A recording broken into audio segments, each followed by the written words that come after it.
The shelter was cold that morning, but Sarah's heart was colder.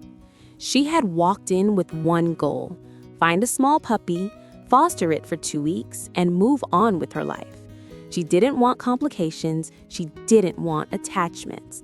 But when she passed cage 47, everything changed. Inside sat a medium-sized dog with gray patches around her eyes. Her name tag read Mona. The moment their eyes met, Mona lifted her paws and pressed them against the metal bars. It looked like she was reaching for a hug. Sarah froze. No dog had ever done that before.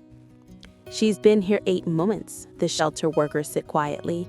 3 families returned her, said she was too clingy. Too clingy. Those words should have been a warning. Instead, they broke something open inside Sarah. She knelt down and Mona pressed her nose through the gap, breathing softly against Sarah's hand. That's when Sarah made a decision that would rewrite her entire life. "I'll take her," Sarah whispered. The paperwork took 20 minutes. Mona didn't take her eyes off Sarah once. When they finally walked out together, Mona stayed so close that Sarah almost tripped twice.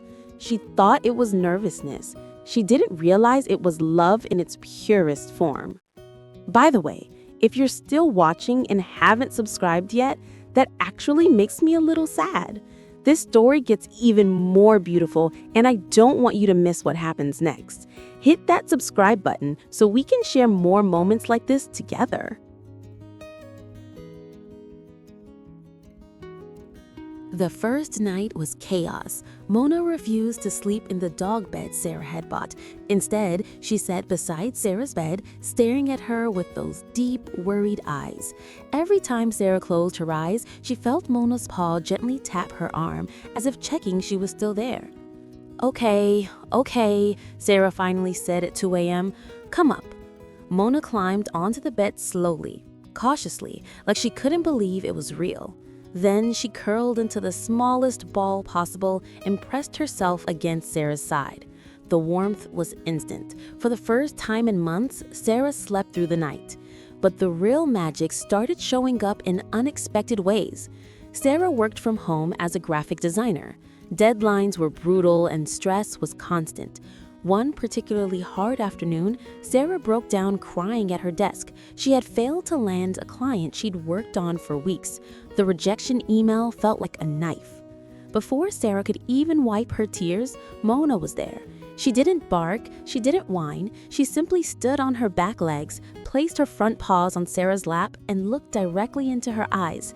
It was that same hug from the shelter, that same gesture that said, "I'm here, you're not alone." Sarah wrapped her arms around Mona and sobbed into her fur. And somehow, in that embrace, the pain felt lighter. Weeks turned into months. Mona's personality began to bloom. She had quirks Sarah never expected. Every morning at 7 a.m., Mona would bring Sarah her slippers, one at a time. She'd drop the first one, run back for the second, and then sit proudly, waiting for praise. "You're ridiculous," Sarah would laugh, scratching behind Mona's ears. "But you're my ridiculous." Mona also developed a strange habit of checking in. No matter where Sarah was in the apartment, Mona would walk over every 20 minutes, press her body against Sarah's leg, and then walk away satisfied. It was like she needed to confirm Sarah was still real, still there, still hers. One evening, Sarah's older sister Emma visited. Emma had always been the skeptical type, the one who said dogs were just animals and people projected emotions onto them. But when Emma sat on the couch looking exhausted from a rough week, something incredible happened. Mona walked over slowly, climbed onto the couch, and rested her head on Emma's lap. Then she lifted one paw and placed it gently on Emma's hand. Emma's eyes filled with tears. I don't understand," Emma whispered. "How does she know?" Sarah smiled. "She just does." That night, Emma left the apartment a changed person. "That dog has a soul," she said at the door. "I don't care what anyone says." As the seasons changed, so did Sarah. She started taking Mona to a nearby park every evening. There, something beautiful unfolded. Other people began to notice Mona's gift. A man sitting alone on a bench, staring at nothing. Mona walked up to him, sat down, and offered her paw. He looked down, surprised, then smiled for the first time in what seemed like forever. "What's her name?" he asked. "Mona." "She's special." "I know." It happens again and again. A teenager crying after a breakup, an elderly woman who had just lost her husband, a young mother overwhelmed by life. Mona found them all. She didn't need words, she didn't need training, she just knew. Sarah started bringing Mona to a local coffee shop that allowed dogs. The baristas loved her, customers loved her. One regular, a man named David, who always sat in the corner with his laptop, started talking to Sarah because of Mona. "She's got this way of making you feel seen," David said one afternoon, scratching Mona's chin. "I've been coming here for 2 years and no one's ever really noticed me, but she does." Sarah realized something profound in that moment.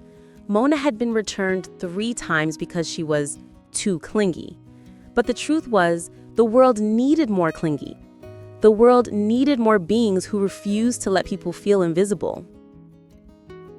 1 year after Adoption Day, Sarah took Mona back to the shelter. Not to return her, but to visit. The staff barely recognized Mona. She had gained healthy weight, her coat shined, and her eyes sparkled with life. "She's thriving," the shelter director said, tears in her eyes. "You saved her." Sarah knelt down and hugged Mona tightly. "No," she whispered. "She saved me." Because here's the truth nobody talks about. Sometimes the rescue goes both ways. Sarah had walked into that shelter thinking she was doing a good deed, offering temporary kindness to a dog in need. But Mona had seen something different. She had seen a human who needed to be held, to be reminded that love doesn't give up, that presence matters, that being too much is sometimes exactly enough. Every single morning, Mona still greets Sarah with that same paw hug. Every single night, she curls up against Sarah's side. And every single day, Sarah thanks the universe for Cage 47, for cold mornings, for second chances. What about you? Do you believe animals choose us just as much as we choose them? Or is it all just coincidence and timing? Drop your thoughts below.